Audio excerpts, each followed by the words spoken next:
going to try to connect us now. You are live, it says. I hope we're live. Hi, everybody. I hope we're live. I'm going to check. Okay. Just carry on. You doing it on your phone? Yeah. And everyone can see us doing that on our phone. And everyone, if we are live, well, that's cool. Welcome, everybody. We're here. We're on here. there. We're on there. Okay, great. Okie dokie.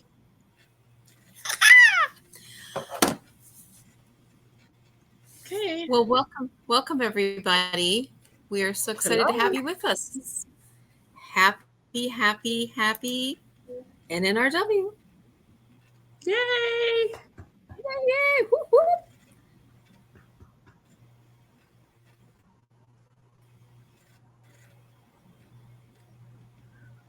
So we're just going to wait for people to come in. It takes a little bit. We're going to wait for people to come in. And we're really early.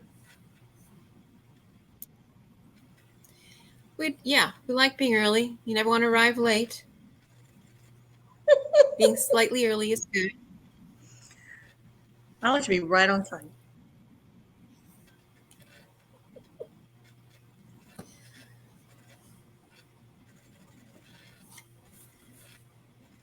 We're excited about this week. It's going to be great fun. It is really. We got great some fun, lots of great things planned. Fun, good questions. We had a lot of good questions on our answer to enter. Celebration gifts. No, awesome. Yes. Celebration. What are they? Yeah, they're celebration gifts. That's what I call them. So Judith is on. I'm writing people's names down as I see them. Judith is on. Judith? Mary's on. Judith, no. I can't. Oh, wait, Charlie. Oh, there. Oh, Mary. Okay. Yep. Hi, Mary. I can't see the chat. She gave us a comment. Becky, I can't see the chat. It's in the side. Do you have a chat side box? Is there a little place where you see comments, the word comments, and you click on it and you can see them? I can see them. If you're here, please comment like hi. No, Anita, I can see them. Say hi to us. Mary said hello. But I see Judith is on and I see Anita's on. There's Anita. She said hello. I'm not seeing that. So we can see you if you comment. Oh, I've got it. I don't see Judith. I got it. She came in, but I don't see her. Not Judith. There you go. Okay. Which Judith? No. You don't know. Judith, okay. No. Oh, I know her. She's my friend. Yeah.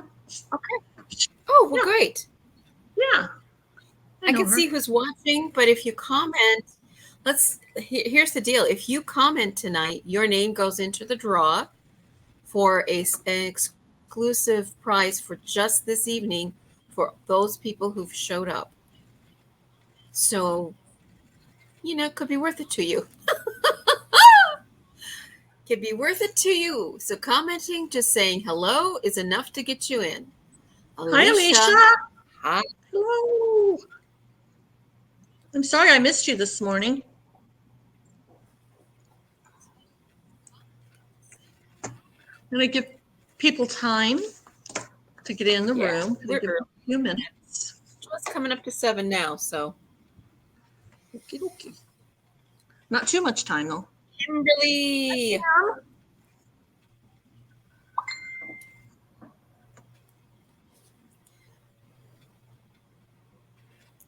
We're just going to give people a few more minutes to get in, and then, as I said, I'm going to record people. If you comment, you're in for a chance to win something for this evening.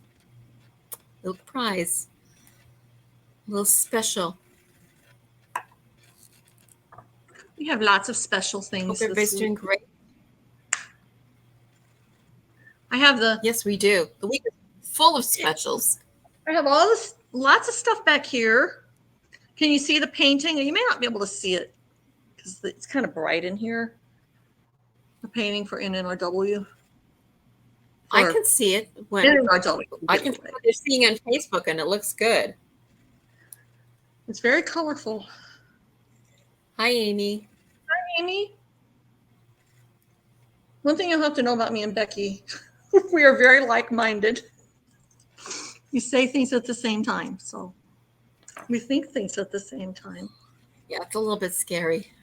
It is a little bit scary. It's scary good, not scary bad. It's good scary. It's good scary. Yeah, it's good scary. Hi, Susan. Hi, Susan. Did you have a nice time at your nanny brunch today? Did you guys have a good turnout? That was a really good group. Marnie was there. Cheryl that sounds like was really fun. Susan was there. Kendall Horst was there. I don't know who else. Yay. Oh, yes. Yay, good. Fantastic. Awesome. Okay, maybe one more. Let's wait 1 more minute and then we'll go. Okay. Does anybody have any special plans this week? Extra special plans this week for ways to celebrate? Jenny Lynn was there. That's right. Yeah, that was a really great group. How many did you have?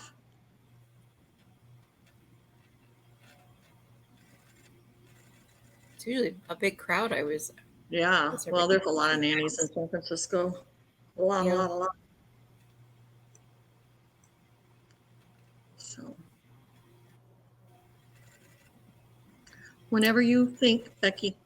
I think we're going to roll, babes. We're going to roll, babes. Let's do this thing. Let's do it. Welcome, everybody. So glad to have you with us.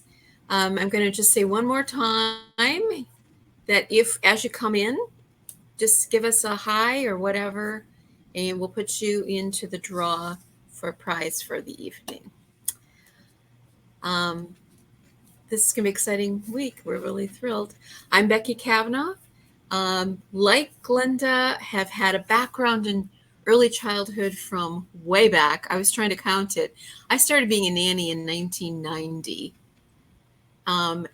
And I'm not even sure when I sort of officially retired. Exactly, because there's always somebody who needs something. But honestly, I don't want to ever leave the industry. I just want to keep being part of it. And so part of what we're doing tonight is to keep giving back and to keep saying to you all what amazing jobs you do every day. And those children are the beneficiaries of your amazing job that you're doing. So we're excited to be with you tonight. Over to you, Glenda. You want me to introduce myself? Okay, well, yeah. I'm Glenda, and I have known Becky for a really, really long time. And like Becky, I've been a nanny actually since 1985. I went to nanny school in 1984, and I started my first job in 1985. And I love it. You know, when I retired in 2015, but the nanny industry just keeps drawing me in because nanny transitions is something that is so near and dear to my heart. It's so important to me. And I think that it's so important for nannies to know how to leave families and how to navigate all those emotions and feelings and things. And so, you know, Becky is great to help me to do these things. We do workshops together. We do, I'm going to sneeze. Prepare yourselves. Sorry. We do workshops together. We have a YouTube channel called the Rebuilding Team, and we have a lot of workshops on there. And some of the topics we're going to be talking about tonight come directly from our workshops. So after this is over, we hope that you will go and watch our workshops. And if we say that there are handouts that go with the workshops, we're happy to send them to you. The only other thing I'm going to add is that what sets Becky and I apart And what bonds us together is that we both have had experience staying with a family 20 plus years. And that's something that doesn't happen very often in our industry. But whenever we speak about these things, we really speak from our own experience because we know what it takes to navigate a family and to navigate a job and to make this relationship work long term. And it's such a challenging thing to do, but it can be done. So we're just excited you're here, and I'm going to let Becky start, and she's going to do the first topic. All right, people, batten down your hatch, buckle up, because here we go. And if you have something, I'm going to just say that if you have something to ask or something pops up for you, please, comment so we can pull that in if you have a question or whatever. I'm going to start with the one that I had, if you can believe it, a dream about. I was dreaming about this subject because it keeps coming up and it was on my mind, and it's about being able to trust your gut. Being able to trust yourself to know what you need to do, how you need to navigate a tricky situation, how you need to manage, your own career. So here's the thing that I notice. People will post, and not just in nanny transitions, in all the other groups, they'll be posting, and they might post in all the groups. Some of you know exactly what I mean. They'll post in all these groups, and they'll give a long story about where they're at, which is exactly what we want. We want to hear so we can, help and be helpful. But in there, they're telling us exactly what they know they need to do. And yet they can't come to the point of saying, that's what I need to do. Often we're just like second guess ourselves, and our brain is really good at tricking ourselves into thinking, well, I'm sure I can make it work somehow, or I'm sure if I did this, it would be better. If I'm sure I didn't say anything, it would be better. And we're not always correct. So here's what I recommend about being able to trust your gut is finding maybe 3 or 5 people, and I say an odd number of people for good reason, who you can confide in and who you can share with and who you know are going to really listen and be honest with you and can give you feedback so that you can start to really know and trust your own decision-making skills. Trust yourself again. Why would I only say those few people? Well, if you ask 2 people, you get 2 different answers. Possibly you ask 4 people, you could get 2 on one side, 2 on another. But if you ask an odd number of people, maybe 3 would say one thing and 2 would say another. And now you can kind of see, oh, okay, there's a little shift to that. Also, when you have a circle that you trust and you can be there for them, I think that serves us better.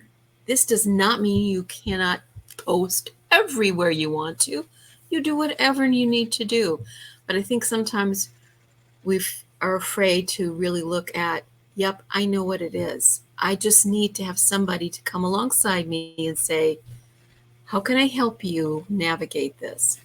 What are the things you need from me? How can I support you in being able to say what I need to say, have the hard conversations, make the hard decisions? I need a little help. So listen to, your own self, get those people involved with you. I think that's a better way to really, really get answers. Because if you post to 250 people, you could get 250 answers. That's not very productive for you. And those hard questions, those hard conversations are usually part of the issue that, are so hard to really say, I know what I need to do, because they are so tough. Anybody want to hop in on that one? Because that one I know we see so often in groups. And we feel like we all want to help you. But really, reaching out to a few people could be helpful to you. So if you think of something that's like, oh yeah, that really resonates with me, or I know I'm not as good about that, and I do need to seek out some people. There are people in our nanny transitions who are wonderful at being able to listen and hear you, and they are very happy to be partner with you to help you. Many of you found friends inside of the group that you haven't met in person, and they could be a wonderful resource for you. But you need to really be able to trust yourself and be able to act on that. Sure. That's what I have to say about trust your gut. Okay. Well, am I up? I think you're up. Okay. I want to talk about awkward conversations and difficult conversations. I know that every single one of us has had to have at least one awkward or difficult conversation in the time that we have been a nanny. And so when I want to talk, first I want to talk about awkward conversations, because awkward conversations and difficult conversations are a little bit different. So you handle them a little bit different.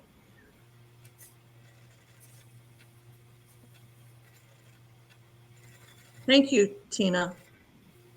Tina, did you see what Tina said? Yep, She agreed. Did. You need to trust yourself and seek out like-minded peers to bounce things off of.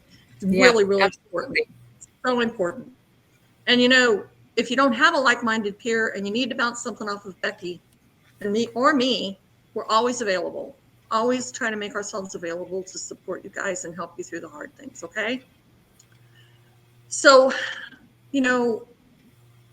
awkward conversations are different because, first of all, they require tact.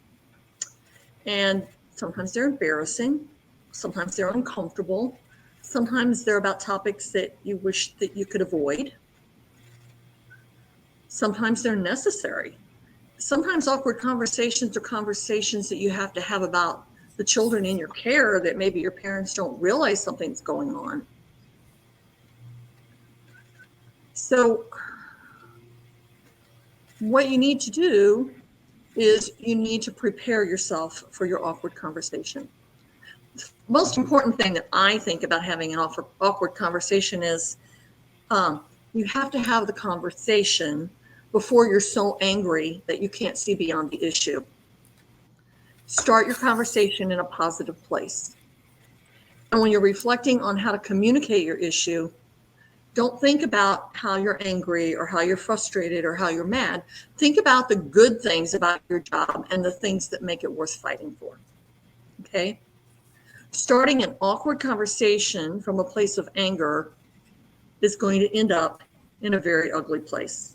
It's not going to be a productive conversation if you start in a negative place. You're going to end up in a negative place. So you want to start in a positive place, okay? And so the other thing is the difficult conversation. The most important thing about a difficult conversation is to really think out what you're going to say, how you're going to say it, and prepare. And that means taking notes and writing things down. Get your thoughts together. Think about what you want to communicate. What is your goal? What's the most important thing that you want to say? What points do you want to make in this conversation? And try to balance the difficult conversation with your positive and negative points. Don't present a problem without presenting a solution. I think that that's a really important key when you have a difficult conversation, because yes, Alicia, that's exactly right. You have to go over it. You have to be prepared. You have to think about what you want the outcome of this conversation to be, and you have to think about what's the worst thing that could happen at the end of this conversation and what's the best thing that can happen at the end of this conversation. Okay? And then if you think through all of those things, you're going to be better prepared for the outcome, regardless of what it is. But as you have this conversation, there's some really important things that you should and shouldn't do. Don't place blame. Don't make accusations. Make statements and get to the point. Have you ever had a conversation with somebody and they don't really want to say something to you? And so for 20 minutes, they just beat around the bush and you just have no idea where this conversation's going because it's going here and it's going there. Don't do that. If you've got something to say, just spit it out. Spit it out in a nice way. Decide how you're going to say it and just say it. I promise that the person on the other end of this conversation is going to appreciate the fact that you have gotten to the point. Sometimes it's really important for you to practice what you're going to say, okay? That way you don't forget. Personally, I make notes. Okay, let's see what Deirdre says. Don't just dump problems on the parents. We're supposed to be the experts. So always have positive solutions for them. Yes, exactly. So don't say things like, you always, or you never, or every time you, or you know, don't put the parents in a position where they have to defend themselves. You want this to be on, you want to be on even territory. You want to be on neutral territory, okay? You can say things like, I feel like, or it makes me feel like, or it's upsetting to me when you, or it's upsetting to me when, not when you, but it's upsetting to me when, or you, I don't understand, or I need clarification, because those are very neutral statements. Okay, let's see what Michelle has to say. I agree. I do want to point out that some parents reject solutions, and from there you have to decide if it's a good fit. Not necessarily agreeing with your ideas. It's more of being more receptive to solutions. Yes, that's right. Hey, Angela, I didn't know you were in here. Hi. Yes, use I statements, okay? You guys are good. You guys know. So you don't accuse, you keep it simple, you state the issue, you don't talk too much, and you don't pass judgment on your employers. Because the goal here is to solve a problem. It's not to blame, or it's not to say you did this and you did that and I did this. That's not what it is, okay? We're grown-ups and we need to be grown-ups. And Anita says you need to be honest with yourself when having these conversations as well. Yes, you do. Because sometimes you have to take the responsibility for certain things. Sometimes you have to say, you know, I realize that I shouldn't have done that. Or I realize that maybe I didn't do what was in the best interest. Or I realize that I put this conversation off for way too long. But the most important thing is that when these conversations have to happen, you don't pretend or ignore them. Because these kinds of situations, if you don't have communication with a nanny family, you're not going to have your job for very long.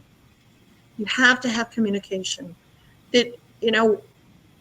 We're really, I love to tell the story about when my boss hired me. She turned to her husband and she said, honey, I'm going to get a wife.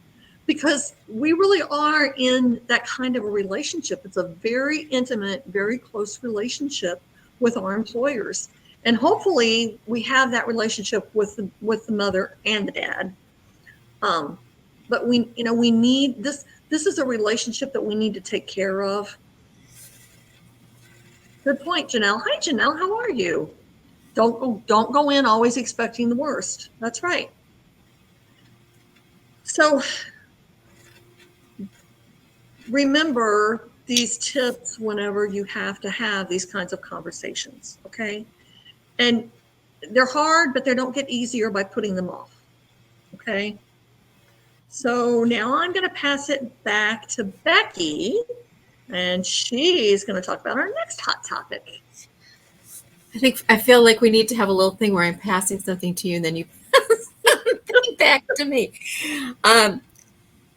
Dovetailing right into that is understanding assertiveness, aggressiveness, passiveness, right? Where you want to be, the sweet spot is to be assertive. That's the place where you can speak your truth, You can still be respectful and kind. You can still be genuine.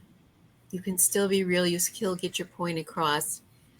But if you shift over into aggressiveness, just as Glenda had said about you always, you hear that feeling? You always poke, poke. All of those are very, you're externalizing the situation. And honestly, you can only speak from yourself. So bring back those I statements. That assertive people use I statements, talking about yourself. I felt, I found, I've observed, I see, I'm concerned about. That's being assertive. Many nannies, not all nannies, I bet nobody in this group that are watching tonight are so passive. So passive. And then they start sliding something that passive aggressive thing, slide something in, and they expect something is going to come from that. But they don't read your mind. They don't know what you really want or think or what your situation is. So you need to come back to them and have those hard conversations in an assertive, strong way. It lets you have boundaries. It lets you be flexible. It lets you be able to change or flow with things beautifully. But when you're aggressive and you come off very strong and hard-handed, you're putting everyone's hackles up, and they're not going to receive what you have to say. Mm-hmm. And we know it, but sometimes we do it anyway. Or we know, I shouldn't just be so mealy about it. I shouldn't be like that, but it's happening to me. Just be able to be to yourself. And as we say, practice to prepare, just as Glenda was talking about, this is a great thing to do with somebody else. Like, I want to say this. I want to have this conversation. I want to be assertive and have some boundaries on it. Find somebody who you can do a little practicing back and forth with, so they can hear what you had to say and say, okay, that came across as accusatory. That came across as strong. Yep, Michelle, the blame game never works. Yeah, you never want to poke the bear. That's right. So you always want to come in with a respectful tone. It can be kind. You can say hard things. You can say things that are really difficult in a kind and respectful way and still set boundaries. And then you also have to be prepared with that to listen, because that goes together. You have to hear what they say as well. Sometimes we come in with a, woo. And here again, I hate to say this, but I go back to these groups, larger groups. You know what I'm talking about. And someone will put out an issue, and then the answers are, well, you should quit that job. Well, you should go tell them. And I'm like, whoa, calm down now. Mellow out. Maybe you have to have a hard conversation, but you need to have it in an assertive and confident way, coming from, I'm feeling, I found, my concern is, this is what's happening, and then go out. Yeah, mutual respect, flexibility. You're absolutely spot on there. Absolutely. So just keep that in mind, because sometimes when we're in the moment, in the emotion, in the fray, your own anxieties kind of start to fly in, and either you start to back up and be very passive, or maybe you start to go too aggressive. Just take a moment together again, find that circle of people you can trust, and have a little dialogue to practice, because that will save you a lot of issues. And I know Glenda's next thing is going to be right on the money with this. Okay. We have a video on the YouTube channel, and it is called Red Flags. And it's a pretty long video, but I want to tell you something. It's a really, really good video. It covers so much great stuff. And we also have a long handout that goes with it. If you watch that video and you want to message us and, email us at the rebuildingteambg@gmail, it's on there. We can give you those handouts. We're happy to do it. We make them because we want to give you guys resources and tools whenever you need them. So we can do that. And so I want to talk a little bit about some of the red flags in a job interview. So the first thing I want to talk about is, when you go into a job interview, you should go in with a professional attitude, and your goal should be to project your best self, and your goal should be to shine. You want them to see the best version of who you are. Thank you, Susan. I really, really love that video. We also have a burnout video, which I really, really love. I think both of those are really great videos on that channel. But this is your time to shine. This is your time to really show a family what you bring to the table, what you're going to bring to their, what you're going to bring to their family, what you can do for them. This is really your time. And I think that when you do that, one of the things that you're doing whenever you go into that first interview, you don't want to be overwhelming. You don't want to just be bubbly over the top. You want to be yourself, but you want to remember to bring your best. You bring your best and project a professional image. Okay. You also have to remember that in this interview, you are teaching a potential employer how you want to be treated, how you expect them to treat you. And so let's talk a little bit about those things. First of all, money. If you go on a job interview and money is an issue, and money is just the first one on my list. I mean, honestly, I don't believe that money's the first thing that you talk about in a job interview. I believe that it's further down the list, because I think that you have to go into a job interview and let a family see what they're getting if they're going to get you, not just, this is how much money I want. But I do want to say that if you go into a job interview and when you get to the money, if money is an issue for you, if money is an issue, if they say, well, we can't afford to pay you this, if they say, well, we can't afford to pay you this, but next year my husband's going to get a promotion, so we could pay you this until then, and then we could pay you that. Don't do that. Don't lower your standards. No matter how much you need that job, don't lower your standards, because if you lower your standards to get that job, what you're saying to this family is, I'm desperate. I'm going to take this job no matter what. And if you're working for a family where money is an issue in the interview, it is always going to be an issue. You are always going to have to fight for your raises. You're always going to have to ask for your compensation. You just have to remember to stick to your guns and to really stand up for yourself. Because if you're not going to stand up for yourself, who is going to stand up for you? Okay? The other thing I want to talk about, since we're talking about money, is I want to talk to you about being a resource. If you go into a nanny job interview and the issue of taxes come up and they say, oh, well, we never really paid our last nanny any taxes, and, or we paid our last nanny, we paid her half cash, and we paid her, we did taxes on part of it. We paid some of it under the table. No, they're not respecting you.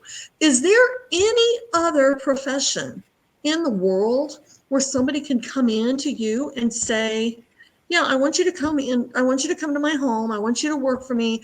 I want you to take care of my most precious possessions in the world. And I also want you to break the law. you know, and that's what you're doing. They're breaking the law and you're letting them. Okay. Be a resource. When a family says, or maybe the family says, well, we never paid taxes before. This is what you do. There are many resources online. GTM has information. GTM Associates has the information on their webpage.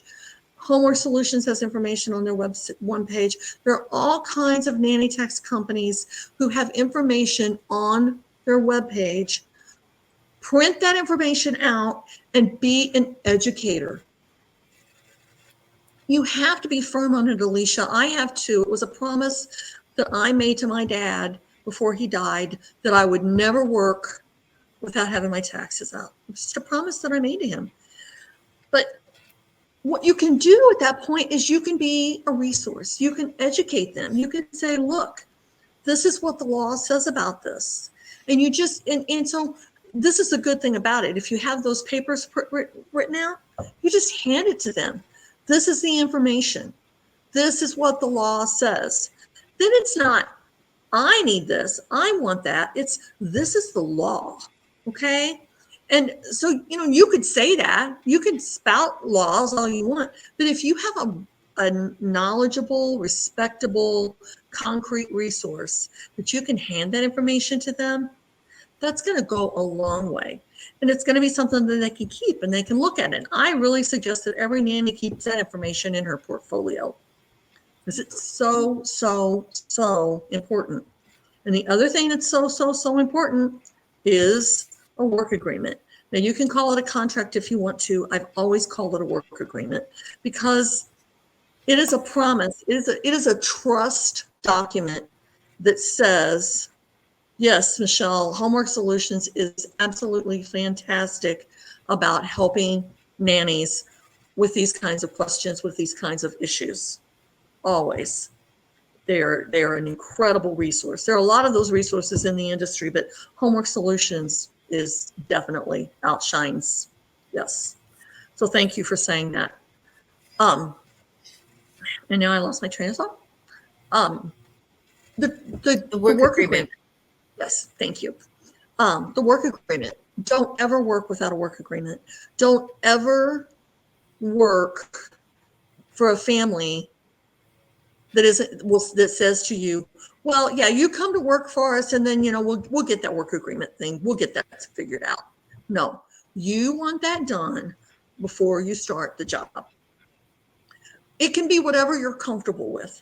My work agreements were always very, very simple. They weren't fussy. They didn't have a lot of, you know, legalese in them. But I always worked for families that I loved, that I trusted. I mean, that just, I trusted, when Becky talked about trusting her gut, I trusted my gut on the families that I worked for. I just trusted my gut. And I really prepared for my interviews and I felt like I asked all the right questions. And that was why down the line, there were no surprises. You know, we started out on the same page. We kept that communication going and we stayed on the same page. Alicia, they're vital. I mean, they really are the lifeblood of your job to have a work agreement because you have, you know, it's a trust document. This is what I'm going to do. This is what you're going to do. That's, you know, you're working for this family. You're taking care of their children. We are professionals. We owe ourselves that work agreement. Okay. The other thing is red flags in the interview, like don't work for a family that doesn't share your values. Don't work for a family that doesn't share your childcare philosophy.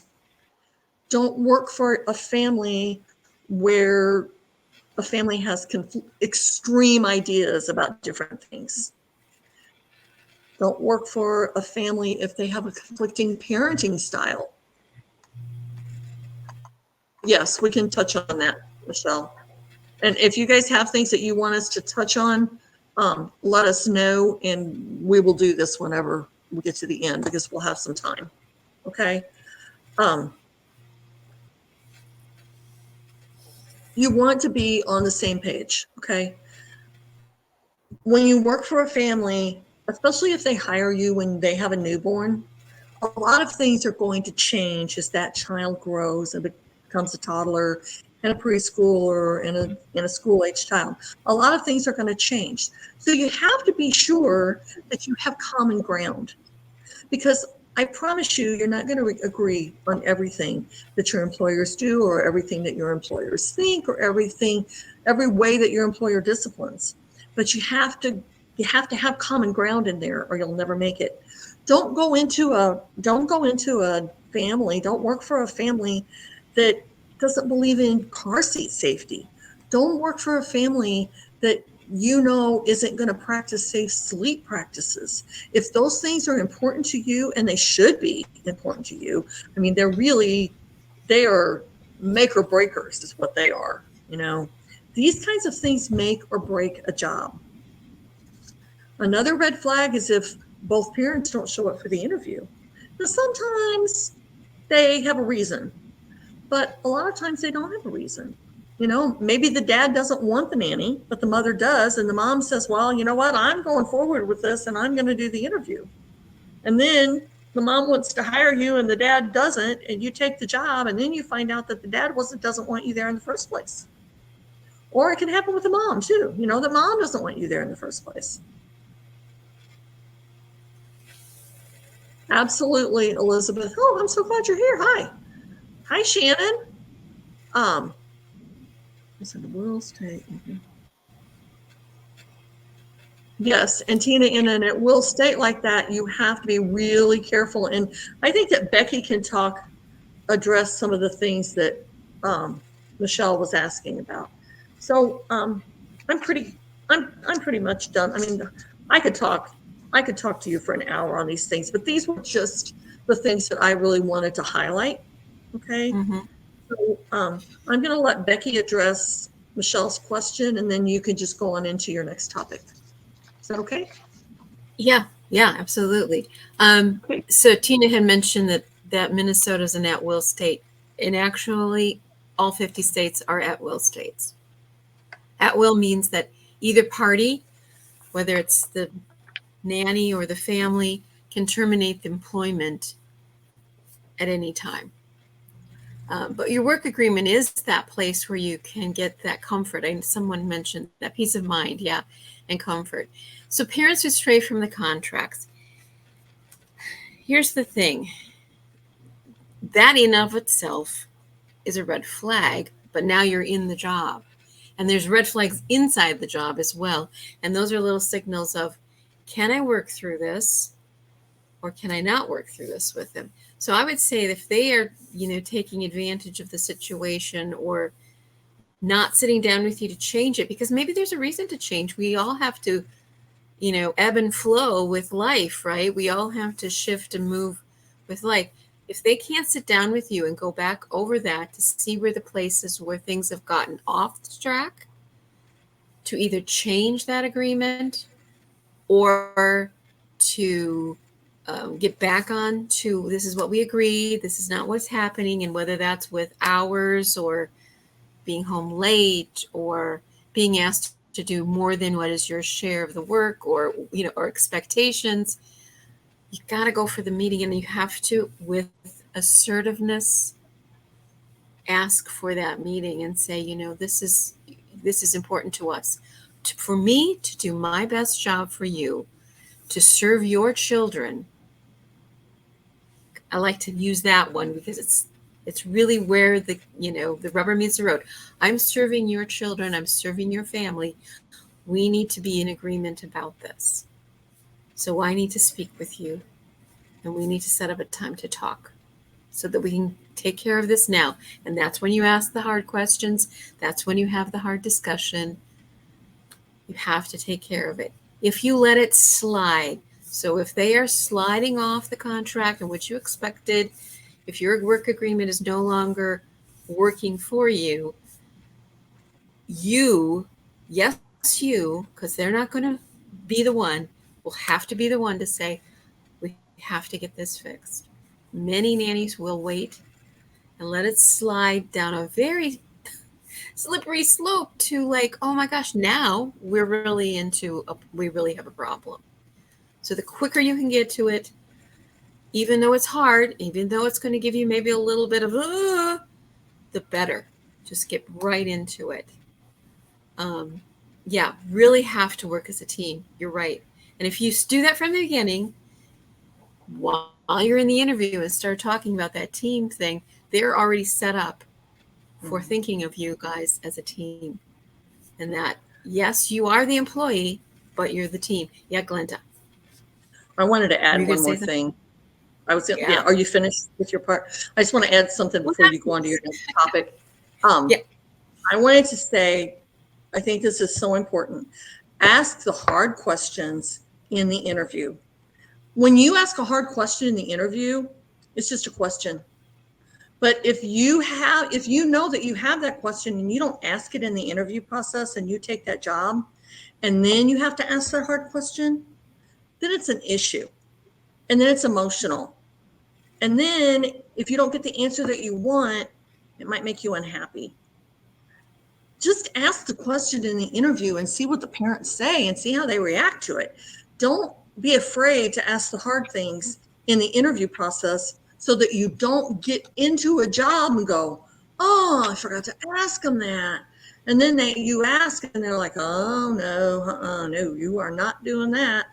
And don't take a job where a family's going to say, well, in the beginning, we don't want you to drive the kids anywhere, but maybe later on, we'll let you take them out. Because you know what? Again, they're not letting you do it in the beginning. They're not going to let you do it later either.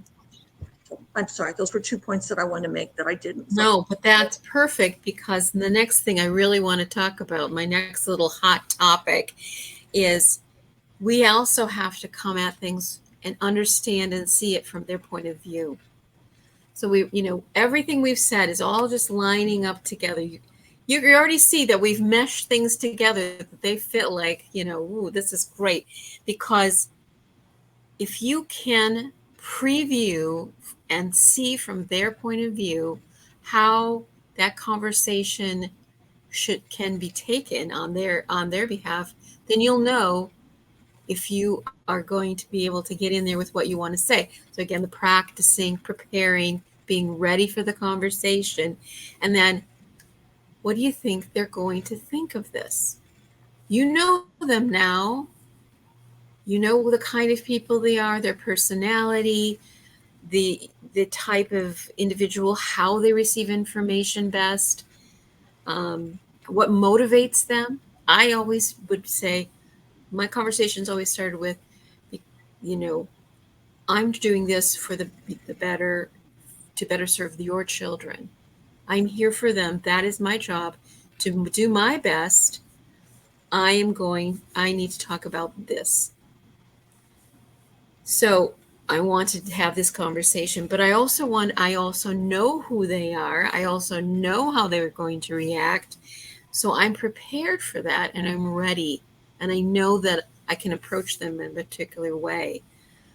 You know this in your heart of hearts, that if you work for someone who's a very A personality type, that you're going to have to word things a particular way so they can hear you.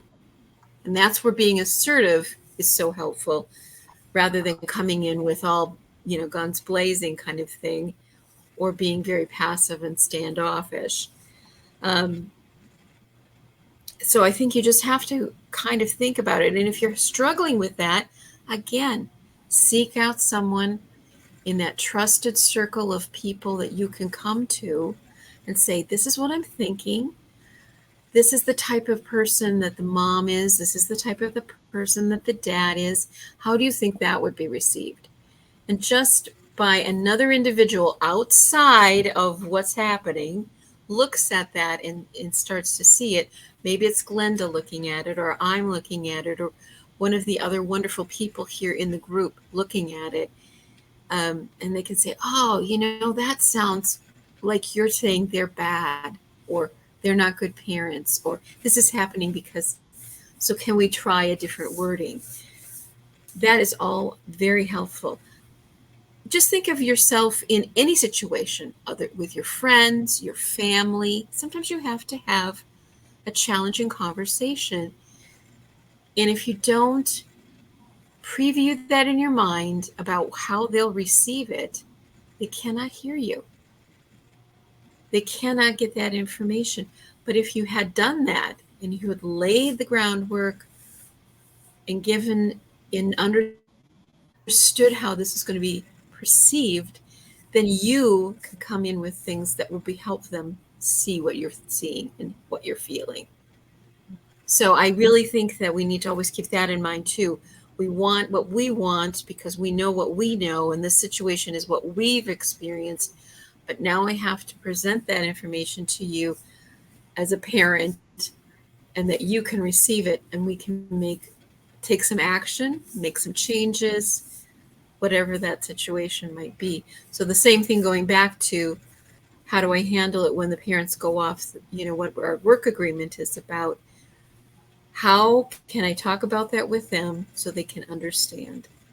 And my tip for myself, because I knew, was to come as, the children are my priority. And so this will be very helpful for us to talk about this. So they are best served. Very good. Yeah. Okay. I think everything's flowing together. So here we go. We're going to flow right on through. We are. Thanks everybody for your comments. That's super helpful to us too. Yes, and it makes us feel like we're not alone. Talking to the air. We can talk by ourselves all day, but so one of the things that we're going to do, we're not going to give away this week. I guess it goes backwards here, but it's 50 Roads to the Middle of My Life by Melody Ross. And if you know me, you know I love Melody Ross, and she's a dear friend of mine, and I've learned so much about her. I learned so much from her. Okay. And so this book is really more for you and really more for your heart.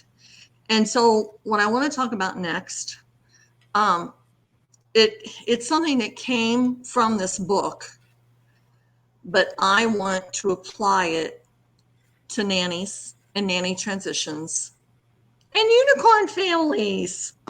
Because if you go on our page and you watch the red flag video, you will see Becky melt down when she starts to talk about unicorn families. So in our burnout workshop, we is another really great workshop. We talked about unicorn families and how we don't believe in unicorn families. We don't believe in unicorn families because unicorns don't exist. And unicorn families don't exist either. And we talk about this so much because nannies will say, oh, I found my unicorn family. And then they'll say, oh, I'm leaving my unicorn family. And, unicorns are magical. They're magical beings. But here is what I want you guys to know. You're magical too. Okay? In this book, 50 Soul Roads to the Middle of My Life, Melody says this. She says, magical places start to lose their magic after you stay past your time, because your growth is what makes them magical. Now, you take that statement and apply it to you, and apply it to your job, and apply it to what happens as we stay long-term with a family. Because here's the thing, you are the one that brings the magic to the magical places. And when you stop growing and changing, that's when the magic fades. When your job stops being a challenge to you, or when your employer's needs start to shift and your vision doesn't always align, whatever it is, you are the magic. Can I read the quote you mean, Deirdre? Yeah. Magical places start to lose their magic after you stay past your time, because your growth is what makes them magical. So that was Melody's quote, okay? And then she goes on and says, you are what brings the magic to magical places. And this is what I'm going to say to you. It's not, I love that, Mary, you are the magic. It isn't a unicorn family. You're the unicorn. You are the unicorn. You are the magic. You bring the magic, okay? You bring the magic to a family. It was always you. It was never about the unicorn. It was always about you. You bring who you are. You bring your personality. You bring your sense of humor. You bring your experience. You bring your knowledge, your skills, your laughter, your resources, and your wisdom. And then as time goes on and everyone gets a little too comfortable and boundaries start to get broken down and you lose the communication and you don't feel challenged in your job, you start to feel like you aren't happy anymore.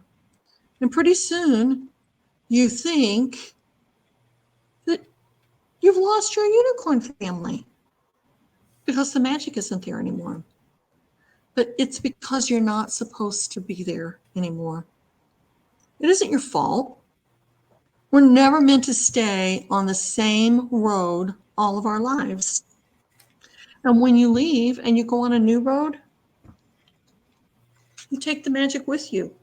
You don't find the perfect family. You don't find a unicorn family. You are what brings the perfect to a family. You are what brings the magic to your job. Now, Melody goes on and says, there are so many roads that you haven't been on yet. There are roads you'll have to create for yourself. There'll be roads you don't want to be on because they aren't right for you. But wherever road you end up, it's going to be the exact right road for you at the exact right time in your life. And again, this is about you. This is about Nanny Transitions. This is about where we go in our jobs. And I just, this isn't written for nannies specifically. This is written for everybody. But this so beautifully applies to what we do, okay?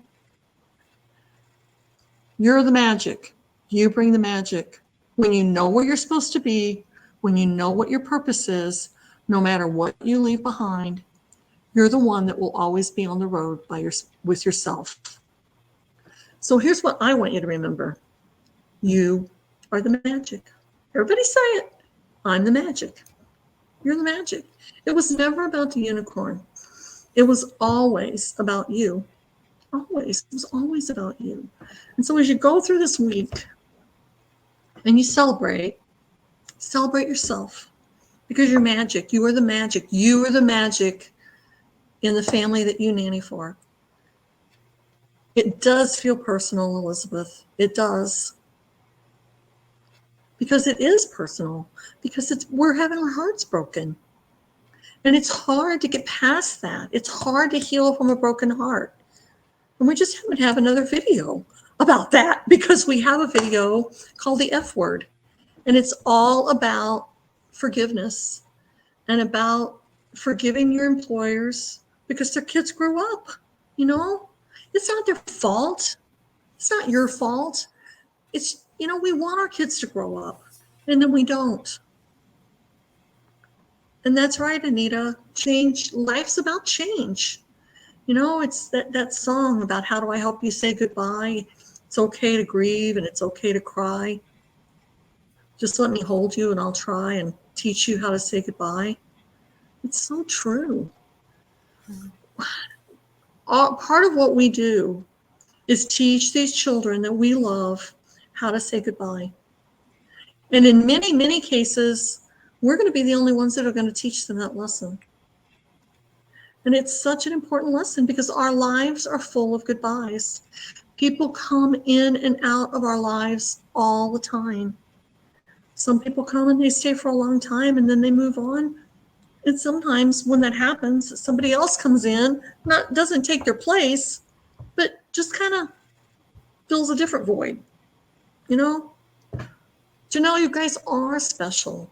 And the work you do is so important. It's it just I just can't tell you how important it is, and you're planting seeds.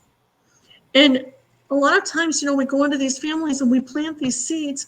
We never get to see the final bloom. A lot of times we never get to see that.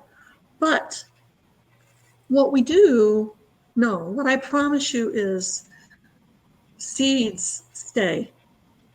It is sad when you don't get to say goodbye, but you have to hold it in your heart and believe and know that you made a difference and that the seed was planted and the seed grew.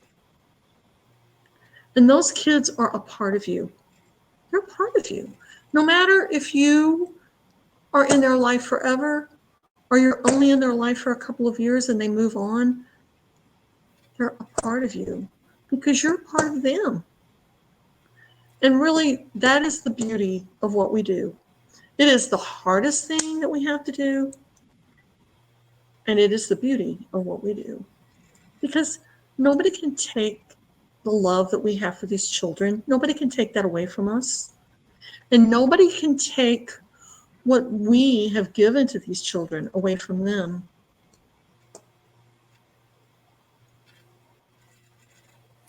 Oh, I love that, Mary. I love that. Alicia, I love that you're close to your family. That's so I'm good. close to my too. Yeah. I always I always think, we serve those children, we serve those families, we do our best, we plant the seeds, but honestly, our lives are richer because of it. Yeah. Not only are the magic, but we are getting richer every day because of that love, that feedback that we get from them. Other jobs don't have it. Pity them. Pity them. Mm-hmm. We get that. Yeah. That's right. And that should keep you warm and cozy your whole life long. It does to me. It's a comfort, It is a comfort. And when you can reach a place of forgiveness with a family that hurt you, it will help you heal. Yeah. Because you're never going to heal until you can let that go. And believe me, because I speak from experience, you are never going to heal until you let it go. You have to forgive a whole lot of hard things, But sometimes they have to forgive hard things. I mean, I think you guys have heard me say, I probably did a whole lot of things wrong when I left my first family. And I'm grateful. It took a tragedy, but I'm grateful that they're back in my life. And, but it takes work and it takes forgiveness. It's like any relationship. But I also just wanted to say that some of the women that I have worked for have been the strongest, have had the strongest impact on me. Their work ethic and their strength and their ability to do all the hard things and wear all the other hats, I love them. I love them. I love them like sisters, and I value their presence in my life. And Becky, I know that you do too, and I know that many of you do too. Alicia, you said it. Mary, you said it, and so many of you have said it. And when you have that, you're so, so lucky. And if you have a family that hurt you, find it in your heart to go back, just reach out. I mean, maybe it won't work out, but maybe it will. A lot of times parents can't value you until they have to live without you. A lot of times nannies get upset because their bosses don't say, oh my gosh, what are we going to do without you? We're going to miss you so much. They're not going to miss you till you're gone. They can't miss what you bring to their family until you're not there to bring it anymore. So you take your magic someplace else. So you be the magic. Bring the magic and be the magic, and never forget that you are the magic. That's so good, Glenda. I love that. Got a big week coming up. We're going to start tonight with a prize. We got a prize tonight. Yes. If you've commented, I have your name on a list. Oh, I'm going to ask Glenda. I'm going to ask Glenda I'm going to tell you what it is, but I'm going to ask Glenda so you can think about this, Glenda. Pick a number between 1 and 17. Oh, and that'll be our winner. So you just think about that. So here's what we're giving away tonight, and thank you for joining us. We really appreciate it. It does make us feel. It makes us feel loved that you're here. I'm giving away a resume refresh. So even if you don't need your resume worked on right this minute, but you will, everybody will someday down the road. I will go ahead and take your resume, refresh it, give you 3 different versions, PDFs that go with it, and I will make that sing for you the way you want it to sing and represent you well. That's my job. So I'm going to give that away tonight to who? What number have you picked, Glenda? Number 11, because that's my husband's birthday. Well, that's exciting. It's Deidre. Woohoo! Yay, Deirdre! Deirdre, it's you. Now, here's the other thing. If you really don't want this prize, Deirdre, if you know somebody who needs it and want to pass it along, I will pass it along to them. Because, we all know somebody who needs something, right? So Deirdre, if you don't need it, somebody else might need it. I'll pass it on to them. What do you want to do? Anything? Do you want to tell us about how the prizes are working this week, Glenda? Oh, I will do that. Okay. Yeah. So we are doing a different way to enter. What's it called? Answer to enter. Answer to enter. We have a Google form. I put it on the website tonight, on the page, on the Facebook page tonight. And what that means is that you will have to go there and click on the link, and you'll have to answer certain questions. And they're really basic questions. It's just, information about you. When we are doing these giveaways, so many times I spend hours trying to track somebody down because they didn't see it, or I don't, it's craziness. So this time you're going to give us your information, and then we'll come to you with the information where you gave us to contact you. Okay. We will not be sending you a message on the Nanny Transitions page saying you got a prize.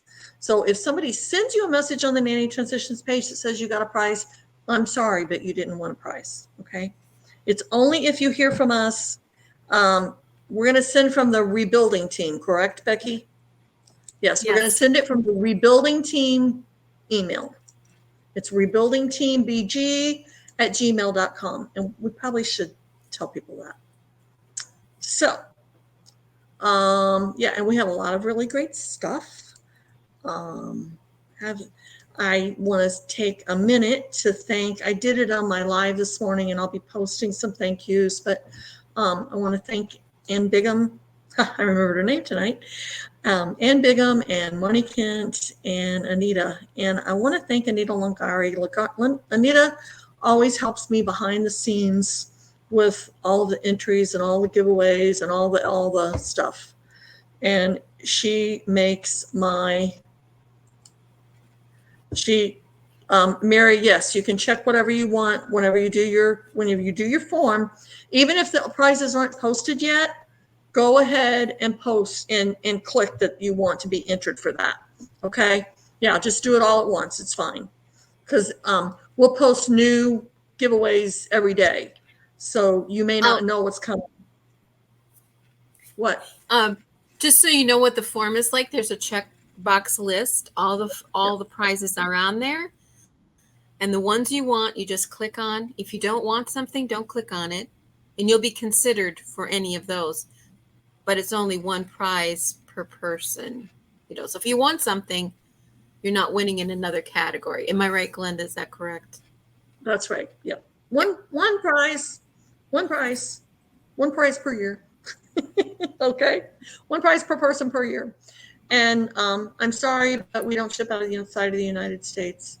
it's expensive enough to ship inside the United States.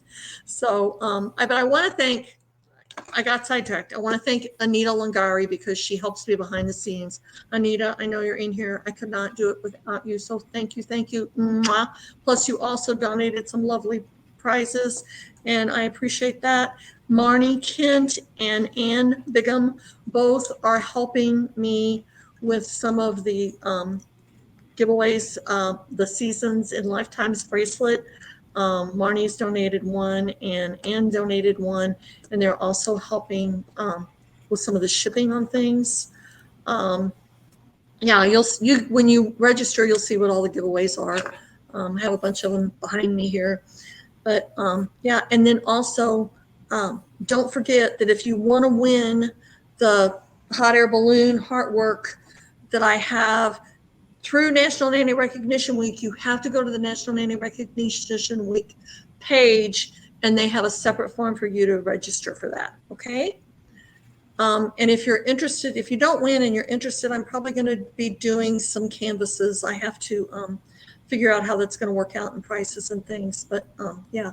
So, Becky, have I forgotten anything? I think we've hit all the high points that we can. We did. Does anybody have any questions before we scoot on out of there? Thank you for coming, Susan. Bye, Susan. You guys, we really, really appreciate you being in here tonight. We loved having you here. It's so nice to see so many familiar faces in the chat, and you guys did such an outstanding job, and you gave, you shared such good suggestions and answers and comments and stuff. This is, like you guys are really seasoned nannies. But hey, Shannon, it's linked on the Nanny Transitions page. If you can't find it, message me after a while. Did you see Deirdre, that? I saw that you want to pass. So basically what you're going to do is let me know who you want to pass it on to. I also saw somebody raise their hand that they'd like it. Yes. Juliet said she wanted it. So Juliet, you can talk to Deirdre about that. And Deirdre, you can let Becky know what you want to do, okay? Yeah, just tell me, Deirdre. We'll work it out.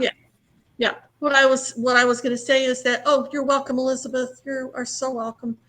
What I was going to say is that you guys are experienced nannies and you know all these things. But later on in the week, somebody's going to come on this page and they're going to listen to this, and they are going to learn so much. They're going to learn how to have those difficult conversations. They're going to learn that there's no such thing as a unicorn family and that they're the magic. They're going to learn how to trust their gut. They're going to learn how to put themselves in their employer's shoes before they make decisions and have conversations. They're going to learn all those things. And you guys have really, really contributed with your wisdom and your comments. And I love you for being here. I love you anyway. I'd love you if you weren't here. But thank you. And I hope you guys have a great week. Okay. Bye, everybody. You're so welcome. Night, everybody.